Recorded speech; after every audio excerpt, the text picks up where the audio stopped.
Hey, it's me. Long time no see, apart from people who are watching my videos over and over and over.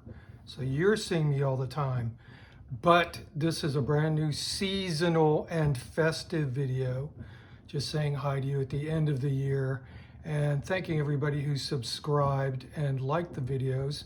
This helps the channel grow. All you have to do is click it. Your bank account won't be raided. Your friends will not shun you. Well, I can't promise that. It will help my channel and help me quit my job that I don't really like at the moment. I do have more videos coming up with tales of rock and roll and a variety of other things next year. So that is when I see you again. Like most of you, I have one of these. And on this, I have access to all the music of mankind. And like most of you, I've received a little message at the end of the year from Spotify telling me exactly what I listened to this year, just in case I don't remember what I listened to, because actually I don't even remember what I did 1 second ago, even in this video. Anyway, I know all of you are just bursting at the seams to want to know what I listened to this year.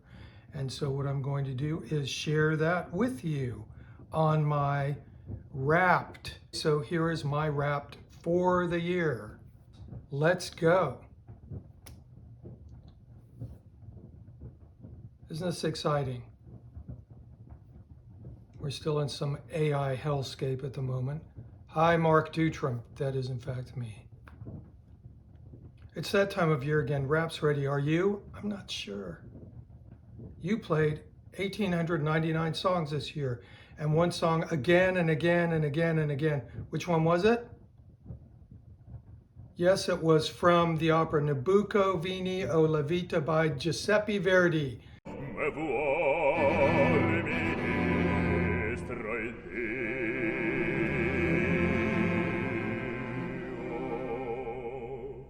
Sung by Ildar Adrazakov. This is an amazing record. You should listen to it. I'm not even sure if it's a record or not, but I streamed it 16 times this year. Okay, my top songs, all 5 of them, were by Ildar Adrazakov. And they're all great. He's an amazing Russian baritone singer. March was your romanticism tribute mariachi season. You were all about artists like Vicente Fernandez and Pedro Infante. Camino por la vida, muy feliz con mi pobreza. May was your 1920s ballroom bolero moment. What did I listen to? Agustin Lara, Tanya La Negra, and Edie Gourmet, who is not from the 1920s.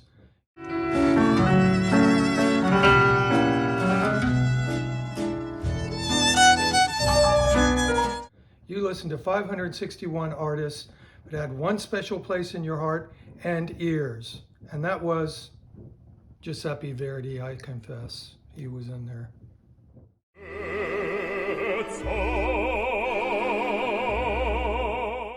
He was my top artist of the year.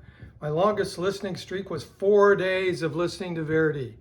I'm a 0.1% fan and spent 1,534 minutes with Giuseppe Verdi this year. Who else got a lot of play this year? Giuseppe Verdi, Agustin Lara, Yep Beving, Alexander Scriabin, and Roger Eno. So it's a heady mix of really old stuff and 21st century geniuses also. So going through my top artists of the year, obviously Giuseppe Verdi being number 1. I do love Verdi operas. It took me a very long time to get to opera, mainly because opera is actually for adults with a capital A. And that is because the stories are incredibly complex, adult-based themes. There's a lot of tight wearing, but there's no superheroes, alas. The music is incredible, the stories are amazing, and you have to be kind of a badass to be able to sing anything in a Verdi opera, even in the chorus. And going to listen to a Verdi opera live is one of the more amazing experiences you can have. Really, opera in itself is just one of the incredible things that you can do. It's all encompassing. You have music, you have drama, you have fairly absurd stories that are made to be believable. You have fantastic sets and costumes, and you have live musicians playing amazing music. So if you can get to the opera, I would suggest you do it at some point in your life because it's quite phenomenal, incredibly rewarding, and you feel like you've actually participated in something quite incredible with a group of other humans. So I suggest you do that. A good place to start with Verdi might be La Traviata, a tale of doomed love and a doomed woman of ill repute who turns out to not have quite so much ill repute as was suspected.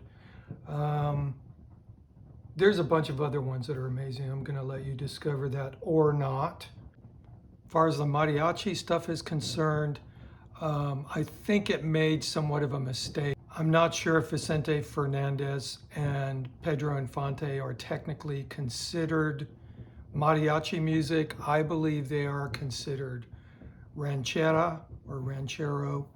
Somebody may correct me on that, but of course you can go down a tunnel and listen to Vicente Fernandez, nicknamed El Rey in Mexico for good reasons, the king.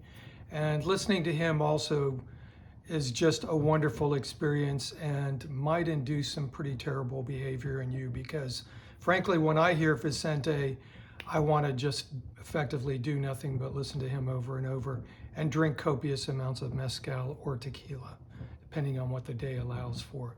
Pedro Infante, of course, a great film star and singer, probably a pretty serious influence to Vicente, I would imagine. Anyway, both of those guys are worth listening to. One of the other people in my list was Roger Eno, somebody who might be under the radar to a lot of you. He is also somewhat of an ambient composer, just like his more famous brother Brian Eno, but his music is really wonderful and delicate, and he's come into his own in the 21st century as a really cool composer. I recommend checking out a lot of his music. You can put it on, it can be ambient. You can also listen to it like Eno, like his brother Brian, but he has his own language, and it's a very delicate language and really nice to listen to and just makes you breathe deeply and feel somewhat grateful and thankful. It has a lot of complexity to its simplicity, paradoxically, and it's just great. I love Roger Eno. He was a nice discovery. One of the good things about Spotify is it will start throwing up stuff that you've never heard of, and I suggest you check some of that stuff out. One of the other artists and composers on there was Alexander Scriabin, Russian composer from the late 19th century, early 20th century, primarily a piano composer. Once described as Chopin on acid, which actually made me want to start listening to him back in the 1980s, I believe, by possibly the Los Angeles Times serious music critic. Maybe his name was Charles Hyam, I believe. I'm not sure. I can be corrected on that also. Anyway, my journey with Scriabin started back in the 1980s, and now more people than ever are playing Scriabin. There's probably 3 or 4 complete sets of his piano music out there that are really wonderful. You can pick any of them as a place to start. And there's also complete sets of his piano sonatas. One in particular I would recommend by an Italian pianist called Vicente Maltempo. And those are phenomenal recordings.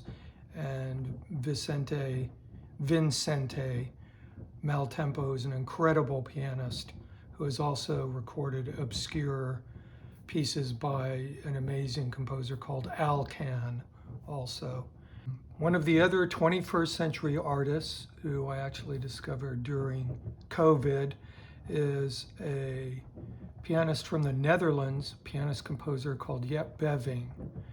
And he is also similar to Roger Eno in that his music is piano-based compositions, and they're just wonderful and somewhat related to Chopin nocturnes, but there is a delicacy in his music, and the amount of plays that he gets on Spotify are just insane. His music gets millions and millions of plays, and I think he was kind of a perfect artist to emerge during COVID because everybody was isolated, and his music really is deeply personal music of isolation, but somehow it's also very uniting, and he has a lot of concepts about uniting humanity through music that are worth reading about.